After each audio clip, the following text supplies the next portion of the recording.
Hello, everyone. Welcome to Craft Beer Professionals presentation for Ask the Experts, What's the Right System for You? Uh, Presented by myself, Mike Paladino, and co-brewer Don Marcil here today. Today, we're going to be going over quite a bit of information during the time that we have with you here for the hour, and hopefully we can answer a few questions, point your shoulders in the right direction, and have some valuable information shared along the way. A little bit about who we are, in a sense, in the company. Stout Tanks started in 2009. Our founder, John Watt, is a former brewer, had a dream to take what he wanted to put into some smaller home brewing equipment since had been a professional brewer in his own brewery in Arizona and bring that into the homebrew world. That grew and has expanded, and now we do turnkey breweries, usually up to 20 barrel, 30 barrel hot side roughly, and then 200 barrels on the cold side. I have about 16 years of professional brewing experience. Came to Stout almost it'll be 4 years next month in January. During my time as a brewer during that 16 years, I opened a few breweries along the journey. And now that I've been at Stout, quite a few, helping quite a few brewers out. Been lucky enough to do that mainly in the Portland, Oregon area, but traveled around and did quite a few openings as a brewer. Don, you want to tell a little bit about yourself? Yeah. I did most of my brewing in one place, but experienced a dramatic amount of growth over the years. So about 10 years of brewing for Hopworks Urban Brewery. When I first started off there, they were probably about a 2,000 barrel brewery at the time, and grew up to be 15,000 the year I left. Was just about the growth that had occurred. But seeing that was a nice mix of brew pub and distribution brewing. So a little bit of both, and access to some neat toys and nice experience and some packaging and other areas that maybe smaller brew pubs don't get a chance to. So, Mm-hmm. um, like Mike, I've been here in the Portland area after Hopworks came over to Stout for about 3.5 years now, and really enjoy it because I get to keep in touch with fellow brewers and the brewing community, which is just a remarkable community to be a part of. So happy to be here to go through this presentation with you guys. Yeah. I mean, today we're gonna, talk about some of our experiences as brewers, experiences helping, fellow brewers out, and hopefully what we can do is give you some good pointers, some good ideas to get your shoulders really kind of, in the right direction, and help you along the way. So with that, I will kind of get moving on into our presentation here. All right. You know, one of the biggest things that we run into is you got a great passion, great idea, some dreaming, but really there has to be a solid business plan involved in that. Don, you want to kind of start off with I know you're really good at talking about this point here. Yeah. I mean, this is key to the success of taking that dream of being a brewer and making it a reality. Long gone are the days of just kind of winging it and making your way in there. You want to know how many people are involved, how you're going to be selling your beer, the structure of the company, uh, what is the compensation. If you have 5 partners and you're selling, a few hundred barrels a year, not everybody can just quit their day job and expect the brewery to keep them afloat. So, um, pardon me, that is all spelled out very clearly in the business plan. It helps to establish not only your forecasting for what your business will do, but the budget that's involved, the types of buildings that you're going to be looking at, and your potential timeline. And like I had said earlier, the banks are very much more um, apt to force you into this these days. It's no longer really an option. It's like if you don't have a business plan, no one will lend you money. So Yeah. you can't fake it till you make it. It's a necessity, and very important to always be able to reference that business plan as you're moving along.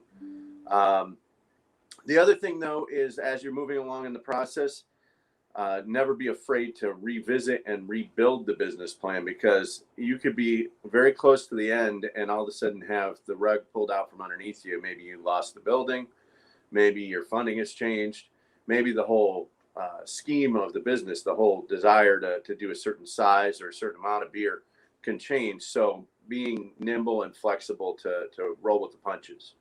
Yeah. Yeah. I mean, any good business, any good sports team, any good, thing that's been successful has typically had a plan to go by. And that's something that in the past, the, notoriety or the exotic, thing of a brewery or beer was good enough. That's not what we see anymore. You have to have a good product, but you also have to have a plan that's going to allow you to be successful. Yeah. That you got to have that core start with your business plan. Next we're moving on into matching your budget, building, and timeline. Looking at all these things, time is money. You have to kind of put some planning into making sure that your money is not wasted. Your budget that comes along in the business plan is really going to help you determine what your capabilities are for your production needs.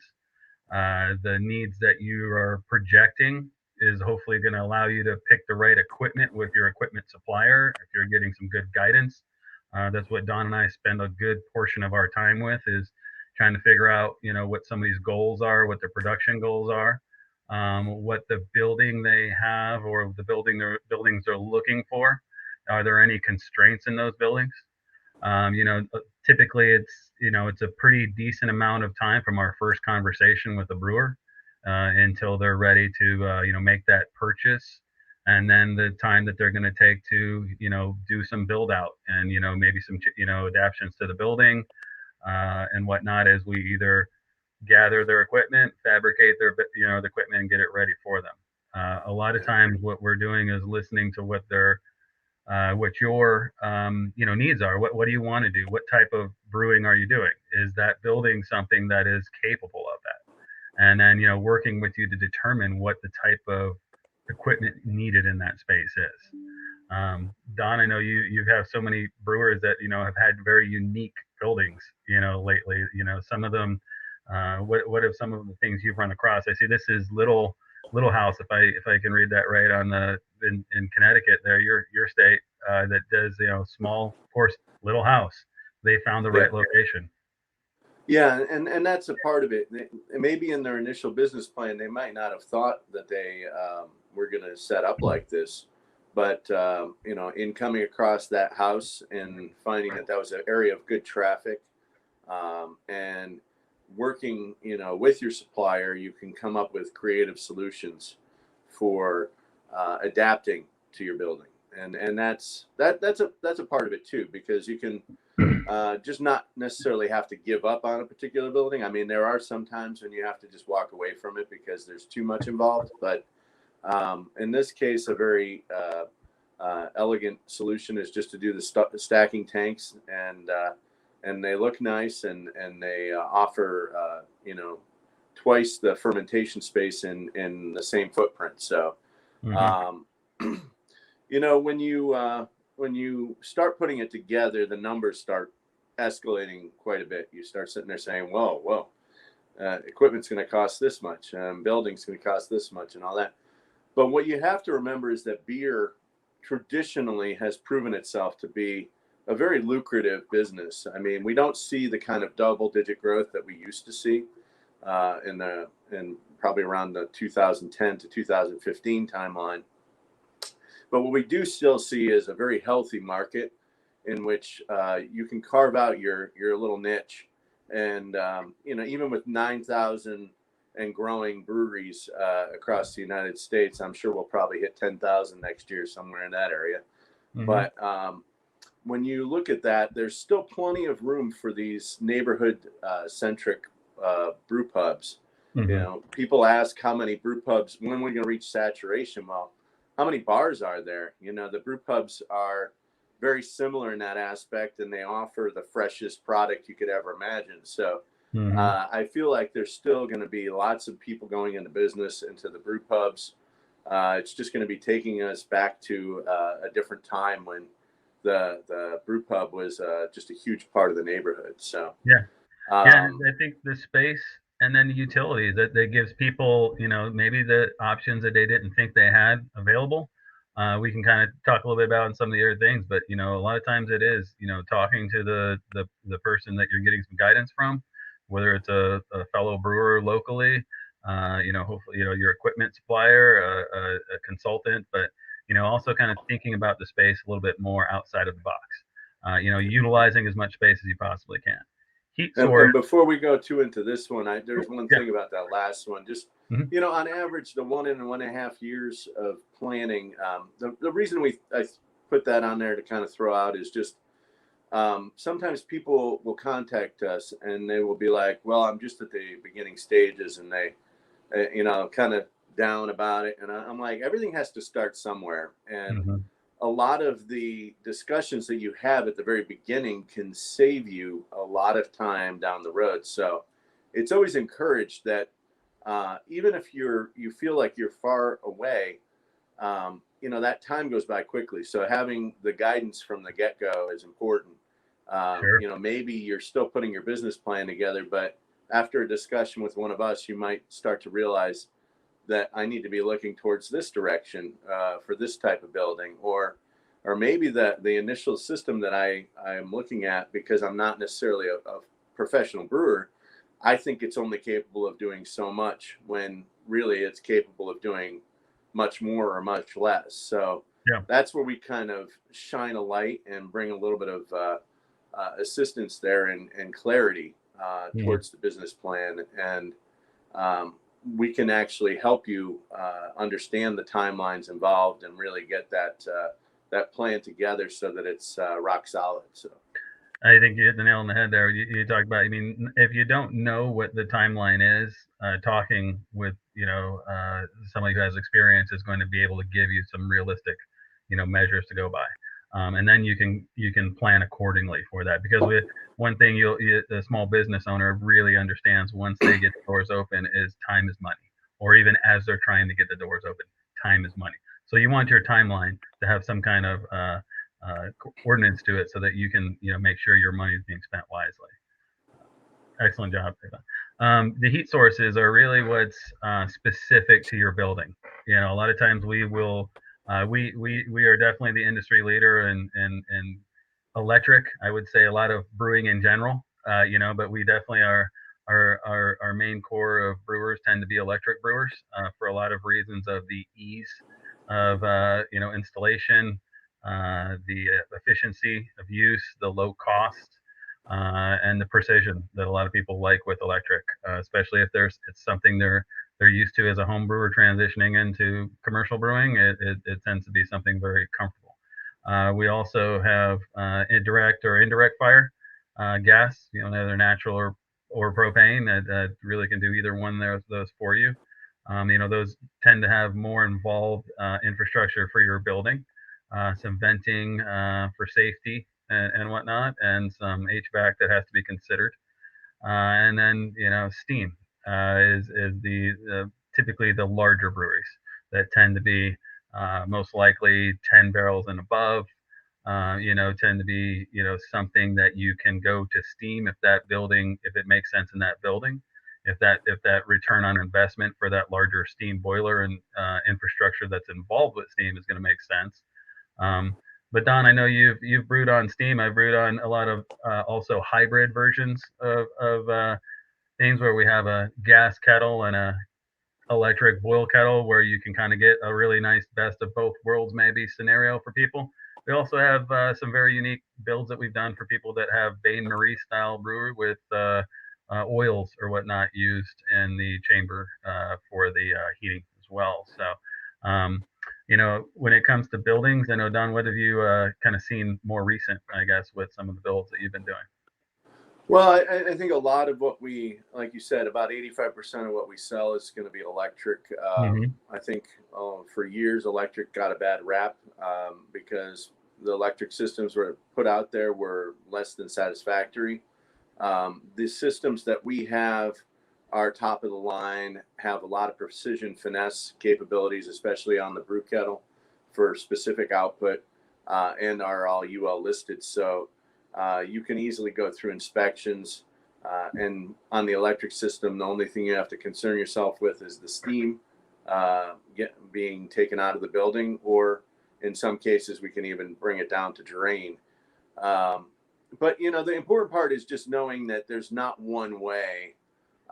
Your building can totally take and mold this particular instance. For instance, if you're doing a brew pub and you don't have enough electrical utilities, I'm not going to want to recommend to go to an electric system, because then you may be hamstringing your customer facing area, or you may be hamstringing maybe your kitchen needs a lot of power to run pizza mixer, a mixer for pizza dough, something along those lines. So it's very much catered to your building, but it's also, I see a lot of geographic trends as well, because people ask me what's the difference in cost. Now, if you look at what your cost per therm is and what your cost per kilowatt hour is, and you take that and you determine, okay, well, direct fire is, has an efficiency that's lower than an electric system, that you would perhaps find out that one is either favorable to the other in your geographic area,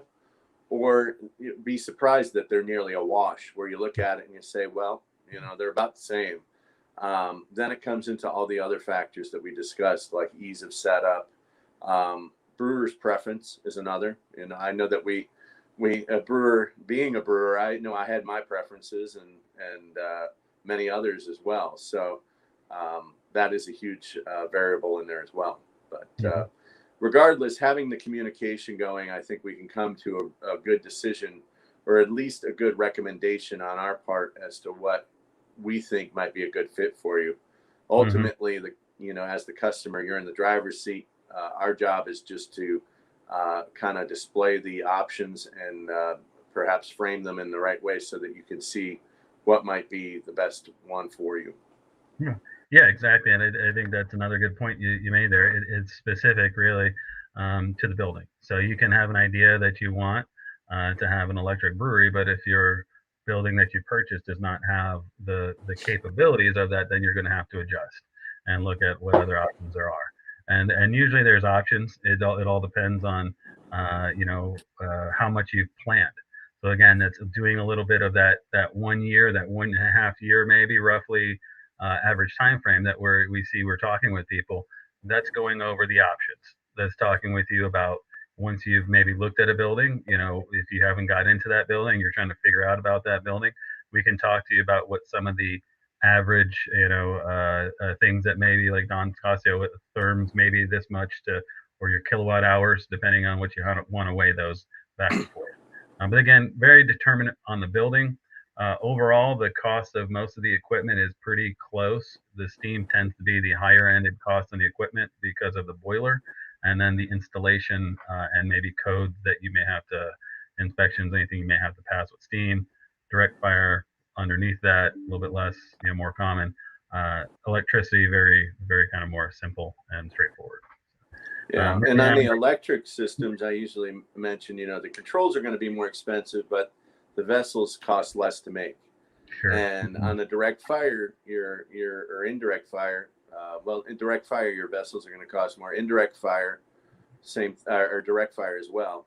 But what you have to take into consideration is what is the cost of the HVAC work that needs to be done afterwards as well. So when you add it all up, once again, you probably come out to very close, like a wash between the two, as far as it. So then it comes to the other variables as well. So. Yep. Excellent.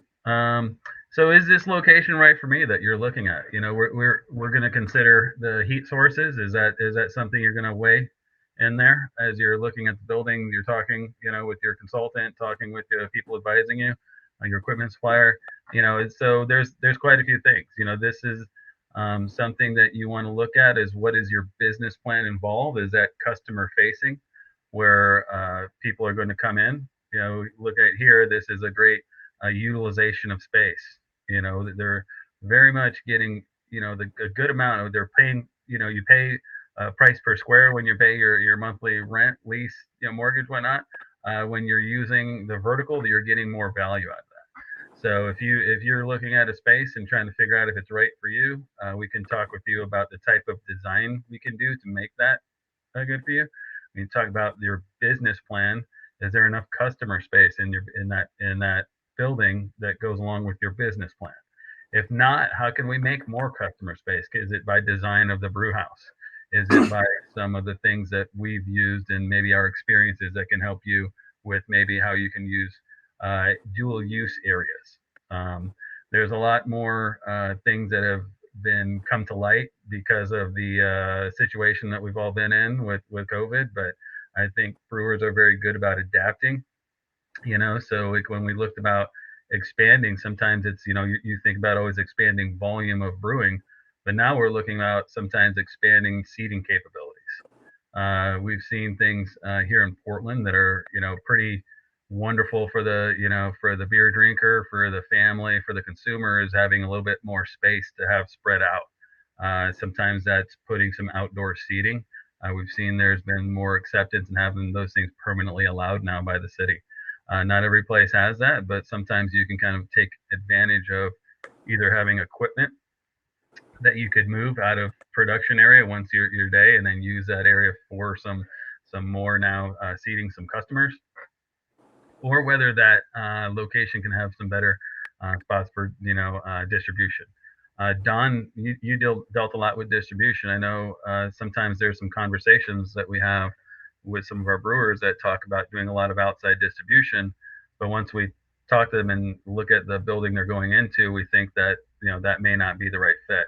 I don't know if there's any examples Right. you can kind of use from that. Well, yeah. Thanks, Mike. When we start talking about distribution, it's a volume game. It's about selling at a lower price, but making more beer to compensate for that. And most of the systems that are out there for upcoming breweries are going to be 10 barrels or less, and very hard to get into that distribution model, because if you can, and I'm just throwing random numbers out here, and they may be dated, but say you sold a keg for $100 to a distributor, that same keg could yield you easily $600 over the bar. So it's a no-brainer to try and sell within your four walls. Now, when COVID came along, it forced people to pivot in various ways, and that really for the new brewery is hard, because you want to try and at least have an idea as to how you're gonna handle that. Sometimes it's a matter of knowing that you're going to have a little bit bigger system to be able to pivot if you needed to. In some cases, maybe it's the exact opposite. Maybe it's because I have the uncertainty, I'm going to go smaller until it's proven, so that I can keep my capital costs low. So it's all dependent upon the comfort level of the person opening the brewery. But we've been fortunate enough to see a lot of municipalities that have been cooperating, opening up outdoor seating. I've seen tons of parking spaces converted into outdoor areas where people can then, have the product, the beer, the food, the whatever. Also, satellite, and satellite is huge, because it doesn't, in certain states, it's not necessary to have a whole nother brew system. So I've seen a lot of brewers that have an existing brew house, but now have 2, 3, 4 satellites that they're selling that beer out of. So what they've done is created their own distribution network. And, it really depends on the laws of your state as to how many of those you could do. But if you do have that capability, you've now reached a larger audience than you could with just the one location. Yeah. And COVID has actually done that for some that I've seen locally here, where they are just thriving because they're opening up these other locations. So. Mm-hmm. Yes, and satellites can be something where that's where some of the expanding, maybe even can be for your distribution or maybe your production. Because sometimes if you are at a certain point where you want to add, more distribution, or that you can have another satellite store that also has a brewery located in there, if that's a possibility. And we've seen the resurgence again of the satellite and the satellite that has a brewery in there, as well, depending on whether that's something that's necessary for distribution, in your state or not. Um, Excellent. Let's move on to the next one here. Beer styles. These will, also kind of help determine what is the right, brewing equipment, what is the right location, and then some other factors that come along there. A lot of our trends that we see, with the hazy IPAs and the New England or whatnot are something that we see. There's always going to be trends. There's always going to be some things that you want to probably have some part in, or a decent portion of your portfolio. If you're doing something where you're doing a lot of lager brewing, that's something where you're going to most likely need some more tank space for your storage to make sure that you can kind of most likely hit up with your production needs.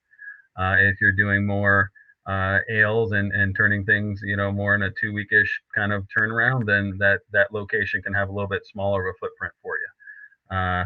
The beer styles will definitely also define what type of equipment you're really choosing. This kind of comes in not only with the brewing equipment of maybe your lauter tun or mash tun has to be designed a little different, or you want horizontal lagering tanks, but a lot of it tends to be with the type of temperature control that will be involved with the type of beer styles you're making. So if you're making ales and you're in a moderate climate, maybe your heat exchanger and your glycol chiller are pretty, not too large. If you happen to be in some place like Arizona and you want to be a lager brewer, you're most likely going to have a very large footprint for, maybe a cold liquor tank and a decent sized, chiller to compensate for the type of brewing you're doing. Um, this is something where we look at variety, as we see. Don and I think we both agree that the variety is what is really kind of driving our industry, allowing people to enjoy more styles is something what I think a lot of brewers are looking for. How do they get as many more styles they possibly can in their portfolio? Don, thoughts on that? Yeah. Well, yeah, I think when you talk about styles, huge impact, like you said, in the equipment, the amount of cooling that's going to be required. A lot of times, when we look at that in the production plan, if you're planning on doing any sort of distribution, you have to have the ability to store the beer cold the whole time before it goes off to your distributor. You can't just leave it out warm. That's going to cause defects and reduce shelf life. But on the other hand, if you're looking to do lagers, for instance, you're going to have more tanks because you're doubling, if not more, your turnaround time as far as that fermentation cycle. So making sure to have a good thought on scheduling and the amount of beer that you're trying to produce, and that's things that we all talk through with our customers pretty regularly. When it says how small will you start and how fast you will grow, I mean, that's always hard to tell. But I guess the conception that needs to be pulled off of that is just, if I start talking to somebody and they said, well, I'm just going to get this size and double batching right off the bat hamstrings you, because there's no way to really increase your volume after the fact. Now, I mean, on occasion, yes, double batching, if you have a flagship, totally understandable, but when it is the norm and it's right out of the gate, that's a recipe to just have yourself getting exhausted and frustrated very quickly, because the difference between that and maybe the next system might be, I don't know, 20 grand. And if you're talking about that, it sounds like, yes, oh, that's a ton of money.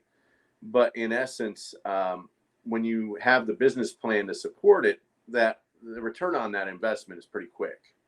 So, Sure. So going through and just having that thought through pretty well is important, because the last thing you want to do is come out the gate, have success. You've already put all this money in for infrastructure, and then you're saying, well, I need to expand and I don't know how I'm going to do it. So Sure. most good business plans will have kind of projections for the first 3 years. And even if they're not full on perfect, they should give you a general idea for some expansion. But if you don't have that first 3 years figured out and you come out the gate and you're double batching everything, you're likely to find yourself getting frustrated, exhausted, and having to make a lot of throw a lot of labor at it versus having the equipment do the job for you, and keeping that beer flowing with ease. Yeah, you can pay off, a capital investment of whatever that, maybe 20,000, as you're saying, a lot quicker than you can pay off inefficiency. Especially when it comes to labor, because labor is getting nothing more than higher and higher cost over time. So if you are doing something where you have to do twice as much work all the time, that will, bite you in the end pretty quickly. So, yeah. Temperature control. This tends to be some of the biggest conversation when I was, or still, somebody says, what's the difference between, a hobbyist and a professional brewer? And most of the time it's temperature control. Ability to clean thoroughly is also one of the other big things I tend to mention. But, consistency for brands is going to be something where temperature control, is going to be, something you probably most likely want to do. We, talk about jacketed versus non-jacketed tanks, and that's kind of something, hopefully on the fermentation side, you can fit jacketed tanks into your budget. If that's something that, the style of brewing that, if it's more, typical styles of brewing and not, wild style brewing, then, hopefully you can get those jacketed tanks. And then sometimes, if you're looking at, depending on how you're dispensing or serving your beer or your cider or whatnot, it could be something where you are using either a unit tank that you're packaging in the kegs, bright tanks that are jacketed, or non-jacketed style bright tanks that may be in a cooler that could be serving directly to the bar, or racking into kegs, cans, or bottles from there. The larger that you have your tanks, the more the decent size you have to think about your chilling. Cold room sizing, you can honestly never have enough cold room. I think anyone who's been working in a brewery can really attest to that. We tend to worry a lot about the numbers of fermenters, the number of bright tanks, but then a lot of times what's on the waste side is what you're going to do with that beer once it's not, in a sense, packaged. Whether it's going to sit there temporarily, or whether it sits there for a while before it goes out. Properly sizing all these things is really one of the biggest focuses that Don and I do with brewers that we're working with. It's not only trying to figure out what the front end hot side, which a lot of people focus so much on, maybe the number of fermenters. That's always kind of what the initial conversation or thoughts are from people. But a lot of times we're talking about the styles of beer they're brewing, what type of area they're in, and how that's going to affect the equipment that we need to, provide for them. Don, there's quite a few conversations I'm sure you've had with people about how you've kind of helped them understand what the importance of temperature control is. Yeah, and once again, there's not just one way. Mm-hmm. There's the most common way, which is glycol jacketing. We do have tanks on wheels that people will move to different environments in order to control their temperature. You're not going to get that that precision control of like 1 degree like you probably could on a glycol system. You probably have shifts of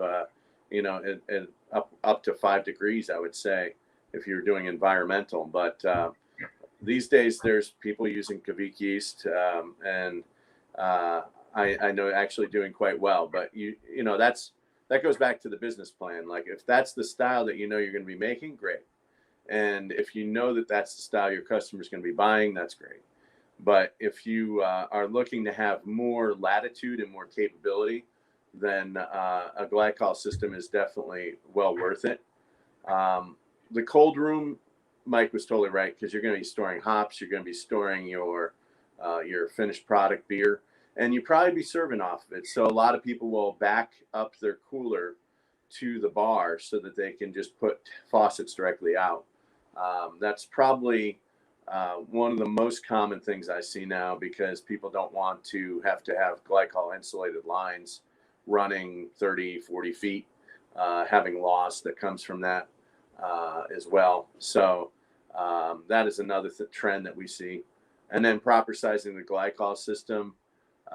Once again, just talking to a professional, there's a lot of times where I've had to shine some light on why a system is needed based on the amount of tanks or the expectation of a cool down of wort, or even geographic reasons, that maybe they needed to go a certain size. But that and where are you going to put it? If you don't have access to your roof and you don't have access to an outside alley, now where people are like, well, I'm just going to put it inside.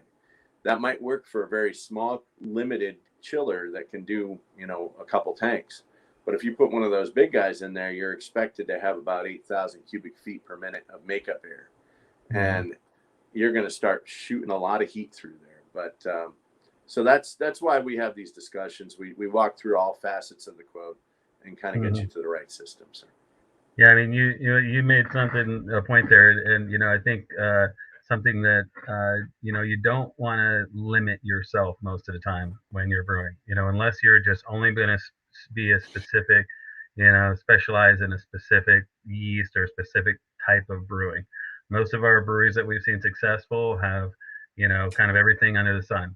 So not, making sure that you don't limit yourself is something that we're trying to figure out. Very much. That's one of the top conversations. Do you have expandable capabilities in that location? Is this the most that you can fit on this system? Do you want some, some more growth? So properly sizing that glycol system is going to help you either not overpay, not buying a glycol chiller that's too big. We find that some brewers do that, and also not buying the too small. We want to try to find the Goldilocks kind of style solution for you, where we really kind of listen to your needs, figure out what size is that right, is the right one for you. And we can't stress enough that a lot of people try to size glycol chillers a lot on their own, or do something on their own. That tends to be something that is tough maybe if you don't have the right guidance, for sure. Yeah, let's move on to the next one. A lot of times it's questions of what's the right thing for me, serving tanks or kegs. And it really comes back to like, what is your business plan? And what's the building, like. So there's a lot of factors that you can kind of look in. If you're going with kegs only, then you have to have typically more kegs. Your serving tanks, of course, will help with less disruption to the bar. If you're doing something like that, and direct service to the bar, that can be less disruptive service and more valuable, revenue coming into your pocket. Cleaning time is also something. It takes quite a bit more time to clean 20 barrels or 40 kegs, than it does to clean a 20-barrel tank, where a 20-barrel tank can be done in a quick amount of time, maybe an hour and a half or something. But that is going to take you, maybe more to do that, or less than an hour and a half. I'm trying to do a sanitizing, cycle and all that, whatever too. But you could do a quick clean on a fermenter or unit tank, compared to maybe doing 40 kegs. So then your cleaning chemicals kind of come in even regards to that. Cleaning a 20-barrel tank versus cleaning 40 kegs, most likely the energy that's going to be used on that 20-barrel tank is going to be a lot less than the energy that it takes, and the labor, not besides labor, chemical usage, water, and some of those things are going to be used versus the kegs.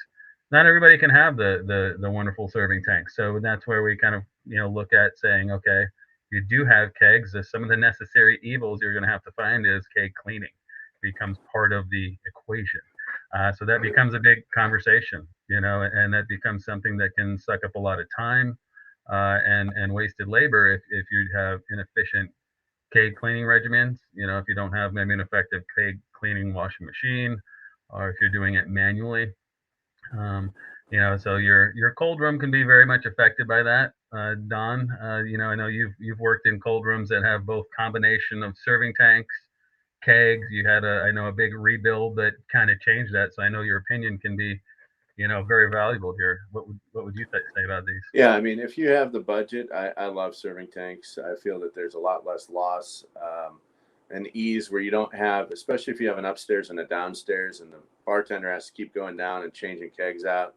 You know, and you don't have a lot of labor. You don't want to be sitting there wondering what's happening at the bar while they're downstairs. I mean, you'd like to trust people, but who knows, you know, that could be a happy hour happening while they're navigating your cold room.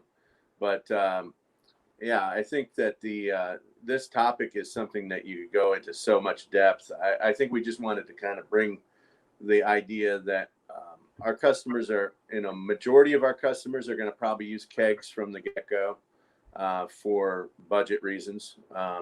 But as you grow and you become a much more successful business and you have a larger cooled room, the serving tanks, when they do come in, will start to benefit you based off of labor, and make for a lot easier of a maintainable pouring of beer without interruption, without loss. You know, and then if you are distributing, what is the status? I mean, in the case of the brewery I was at, we had two separate coolers. We had the cooler that was in one building for serving, and then we had a whole separate distribution cooler that was next door, that was for all of our outgoing product. During the growth period, you tend to share that, and that becomes a very crowded cooler. But yeah, these are all considerations that you want to take into effect from the get-go, and hopefully have some ideas as to that business plan, those first 3 years of growth, kind of key in that. So Sure. we could go into this topic very far, but I think I just wanted to briefly kind of glance over it, and just give you a general idea that it was something to consider. Sure. And I'm sure there will be many discussions moving forward about it. Oh yeah, yeah. I mean, I think a lot of you said that if you can get the serving tank, you know, in there, there's a lot of benefit from the serving tank, depending on the type of business plan you have in your distribution. If it's something where you are doing a lot of packaging into final product, RTDs, ready to drink, can or bottles, that's where maybe the solution becomes a, you know, either transferring that back out to a jacketed tank outside of a cooler, you know, or whatnot. Because if you are packaging from, you know, a bright tank that is a single wall tank in a cooler, there can be some challenges that you may have to, you know, consider when you're facing that.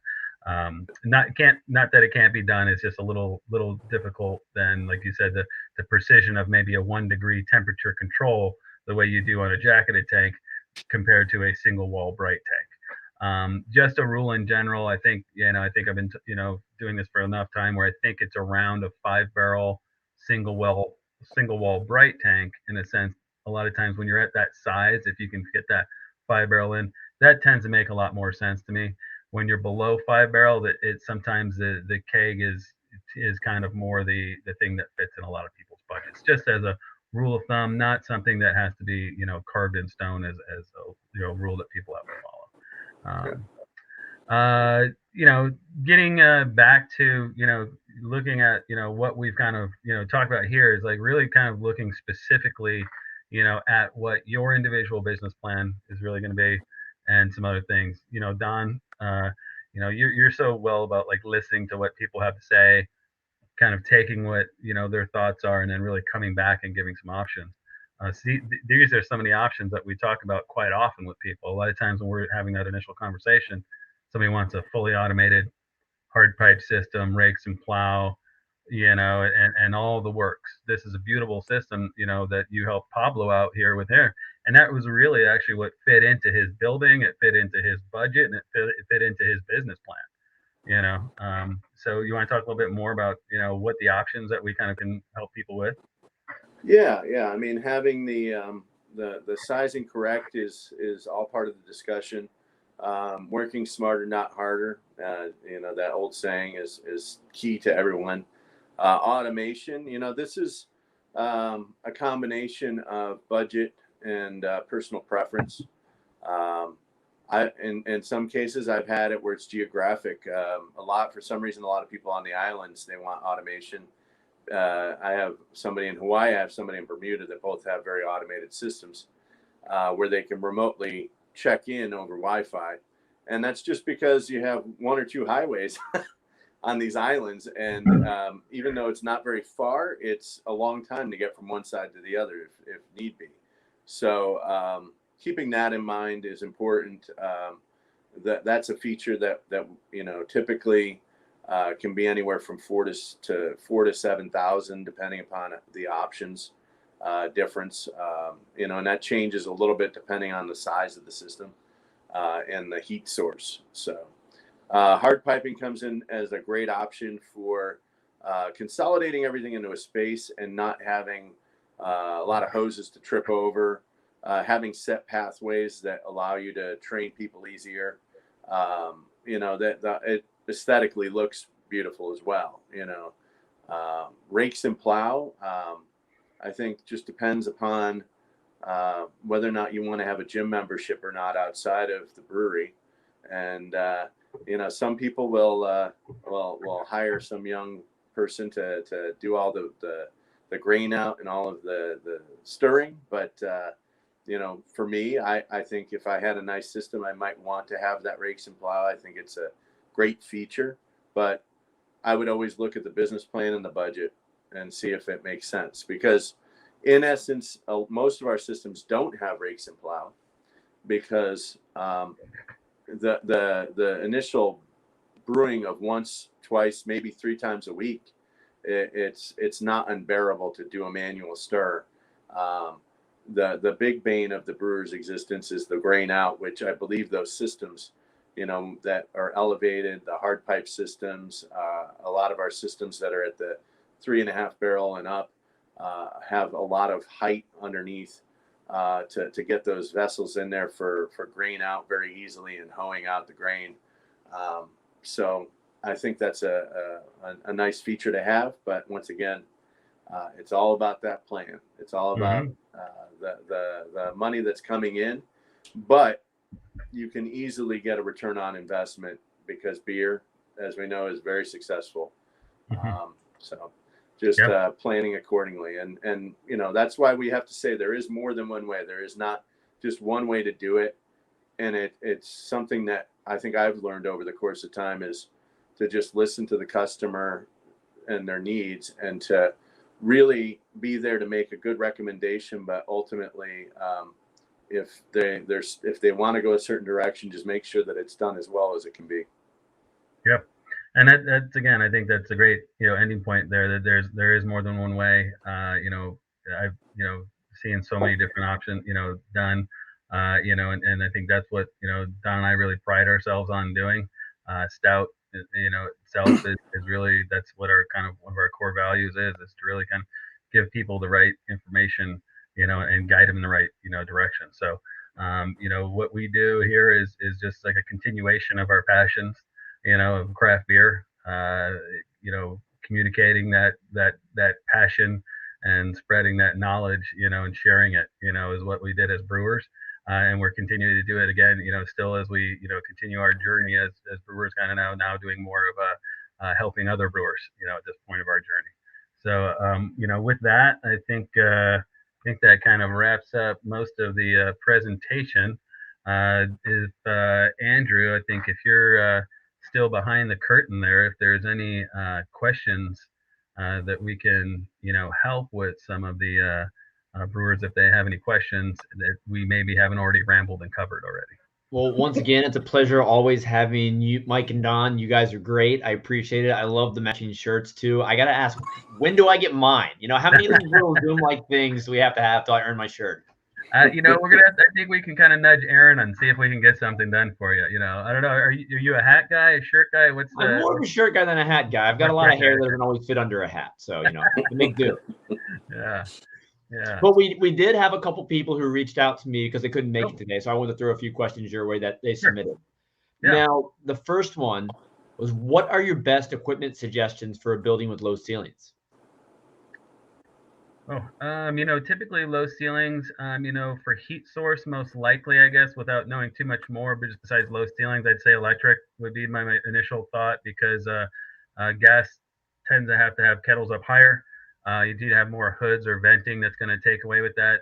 Similar with steam, you tend to have more infrastructure, so that we could do some stacking, not stack, but shorter, wider, tanks or something like that. Design is something that we do all the time. Everything we make is by hand. So I think that's something we can do is just, ask us. That's one of the first things is to ask us, and we'll kind of probably give you some options. Yeah, there's definitely not a bad question. Yeah, I would totally agree with Mike on that. I think that that comes up a lot when people say, "Well, I have this basement," and I had this happen with a customer. They said, "I have 8-foot tall ceilings, but I have 6,400 square feet of space." So, of course, we were looking at electric for that particular circumstance, and electric allows you to get into those basements. It allows you to get into historic buildings that you couldn't have a flame in, because even if you can't penetrate and get the steam out, we do have a condenser unit that can be put on there that can allow for the steam to be pulled down to drain just as a liquid form. So it makes for an easy footprint to put into those confined spaces like that, and no carbon monoxide. Awesome. Thanks, Don. We've got another for you both. And anyone who's watching right now, feel free to leave a comment in the chat as well. They'd love to answer any questions you may have today.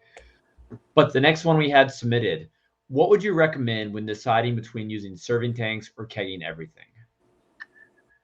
Yeah, I think maybe it comes to roughly around 5 barrels. I think I mentioned earlier where I find that tends to be about the size. It makes sense if you can fit that in your budget, when you're 5 barrels and above, to put some serving tanks if you're serving directly to the bar.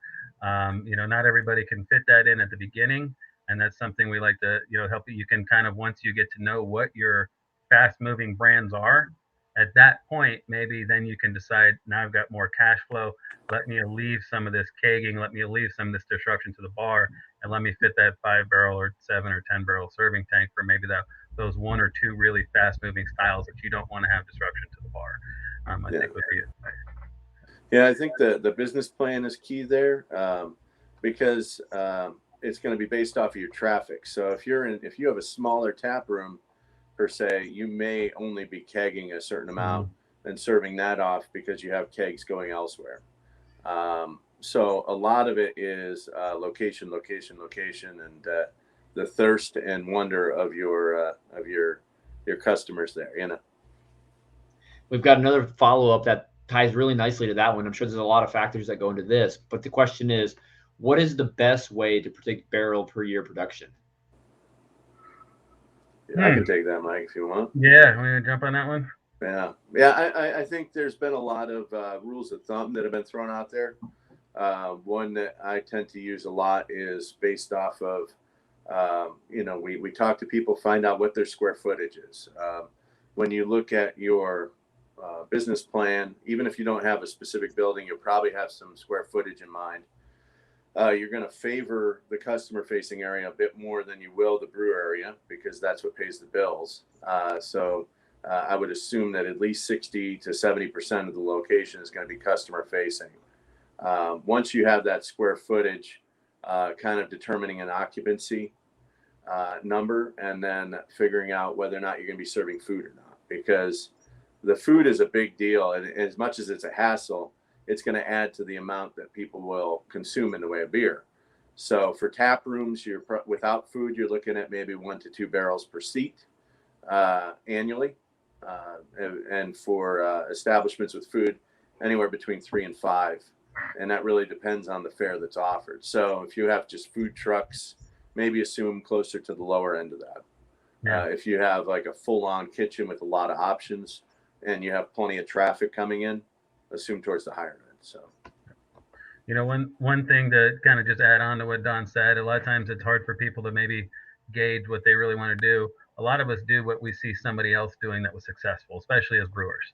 I think as humans, we see somebody do something, it was successful for them, so we're going to do that. Your local brewers guilds are an amazing source of information. The Brewer Association, an amazing source of information. Yeah. Craft beer professionals, an amazing source of information. So a lot of times it's like networking with somebody around you. So you can go to find out local Brewers Guild and say, hey, whatever brewery here, what was their annual production last year? What was this other place's annual production last year? And then get a gauge of where maybe you want to be. If that's something similar to your business plan that you want, that's a great way of doing it, is looking at maybe last year's annual sales.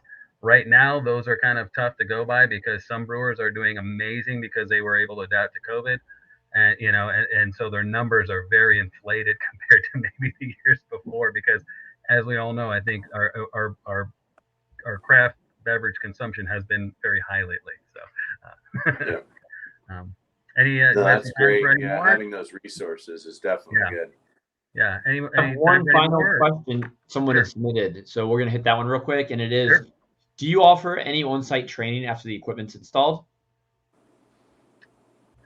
Yeah, we do. We don't try to force that down people's throats at all. We're very much at Stout. Our owner was bootstrapped his stuff together DIY, back in the 90s, and we deal with a lot of that. So a lot of times we're supporting people virtually these days by video, phone, a lot of drawings, a lot of stuff that we can hand off to them that they can use on their own time. And then we jump in, but we also can be there for you and do some on-site training and brewing with you once we get everything up and running, so that you feel comfortable using the equipment that we've helped you, along the journey. Yeah, and that's typically it's not necessary if you have good brew knowledge and capability, but it is very helpful. For instance, the last picture we had up there was of Veracruz, Mexico. I went down for about a week and did some training. We made sure that all the vessels were filled up and proper, and taught some best practices. And he's thriving as a business right now, just killing it down there. And my buddy Pablo, shout out for him, and he's doing great. So you two have terrible jobs, don't you? We've been blessed to have great jobs and stay in the industry, and we love talking with brewers, helping them out, keeping the scars that may have been on our knuckles or the bad backs or vertebrae, whatever, off of other brewers, and try to guide them with as much as we can. No, I love it. I love chatting with you both always. I appreciate everything Stout Tank and Kettles does for CBP. If anyone's looking to get a hold of you both, what's the best way to do it? They can jump on our website at Stout Tanks, where we work all kind of out of the same email inbox. So we're very, quickly available at support@stouttanks.com. You can find us at, our main number, or give us an email. We'll kind of figure out what the best way to communicate with you is, whether it's email, phone. We love talking, of course, as you can tell. And CBC. And love CBC, to see people at CBC. CBC, any of the craft beer professionals. We're doing, another thing with you folks next week. So we're going to be having some brewers join us, so you can talk with some fellow brewers and ask some of them, maybe some direct questions on how they've dealt with their openings during COVID. Yeah, and you're going to be leading a panel, like you mentioned, like life as a startup brewery during a pandemic, and that's going to be a fun conversation there. I'm sure it's going to be very insightful.